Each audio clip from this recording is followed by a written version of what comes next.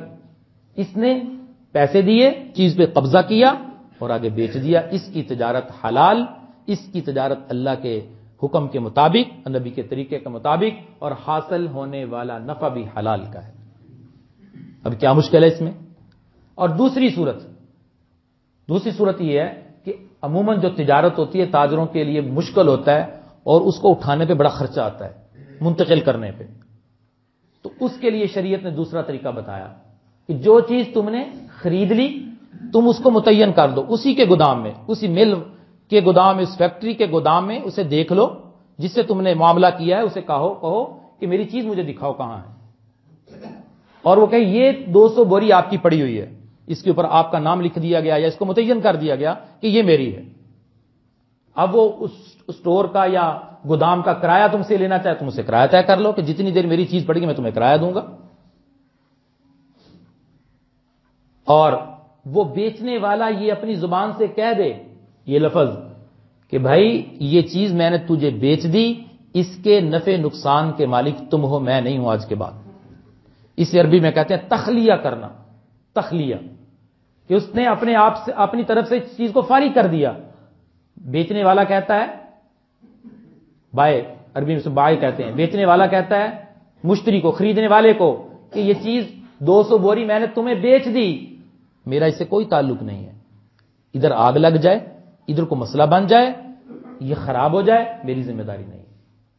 اب یہ چیز بیچنے والے کے قبضے سے نکل کر خریدنے والے کے قبضے میں آ گئی، یہ لفظ کہنے سے اور اس کو متعین کرنے سے. اب یہ بھی قبضہ ہو گیا، یہ بھی قبضے کی ایک صورت ہے. تو اس کو جب چاہے خریدنے والا، جب ریٹ زیادہ ہو جائے، جب اس کو ارادہ ہو، اس کو آگے بیچ سکتا ہے. اس سے بھی حاصل ہونے والا نفع حلال کا ہے. تو میں نے قبضے کی 2 صورتیں بیان کی اور میں نے طریقہ مختصر تجارت کا اسلامی طریقہ بیان کر دیا. آپ بتائیں اس میں مشکل کیا ہے؟ طریقہ وہی ہے. جب اللہ نے سود کو حرام قرار دیا، قرآن کی آیت آئی، مشرکین کا اعتراض تھا کہ سود سے بھی نفع حاصل ہوتا ہے. 1000 روپیہ دیں کسی کو قرض پہ، 1200 روپے واپس لے لیں، یہ بھی نفع ہے، 200 روپے نفع آ گیا. 1000 کی تجارت کریں، کوئی چیز لیں اور اس کو بیچ دیں 200 روپے نفع کے مطابق، تو وہ بھی نفع ہے، بات تو برابر ہے. تو اللہ نے قرآن اتارا وَأَحَلَّ اللَّهُ الْبَيْعَ وَحَرَّمَ الرِّبَا. برابر نہیں ہے. خرید و فروخت کو اللہ نے حلال کیا ہے اور سود کو اللہ نے حرام کیا ہے. حلال اور حرام کے فیصلے تمہارے اختیار میں نہیں، سوسائٹی کے اختیار میں نہیں ہے.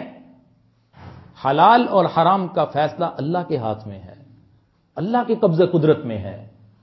اللہ حلال اور حرام بتاتے ہیں کہ یہ حلال ہے، یہ حرام ہے. تمہاری عقل جیسے کہتی رہے. لوگ کہتے ہیں جی 2 فریق ہیں، راضی ہیں، اس میں اعتراض کی بات کیا ہے؟ سود پہ اگر ہم کسی کو پیسے دے رہے ہیں وہ بھی تو راضی اور رضامندی سے آیا. میں نے کہا چاہے وہ راضی ہے، پھر یہ کہیں گے زنا بھی حلال ہے، دونوں آپس میں راضی ہوتے ہیں؟ نہیں. اپنی رضا کافی نہیں ہے، یہ دیکھنا ہے کہ اس کے برے نتائج اور اثرات سوسائٹی کے اوپر کیا پڑیں گے اور اللہ کا فیصلہ کیا ہے. حلال اور حرام کے فیصلے کرنا کس کے ہاتھ میں ہے؟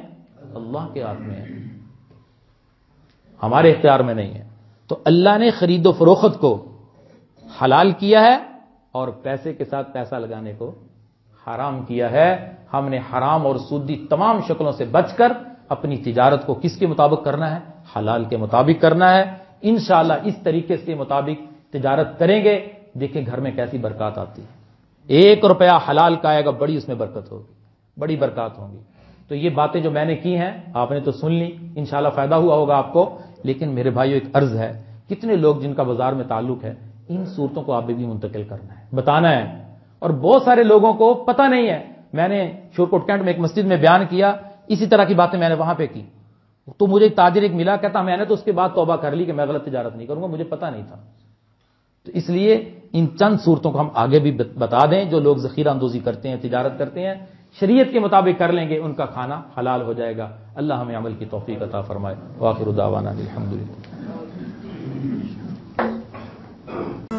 إلهي واسع الكرم ورب البيت والحرم، إليك أتيت منكسرا منيبا أغبر القدم. إلهي واسع الكرم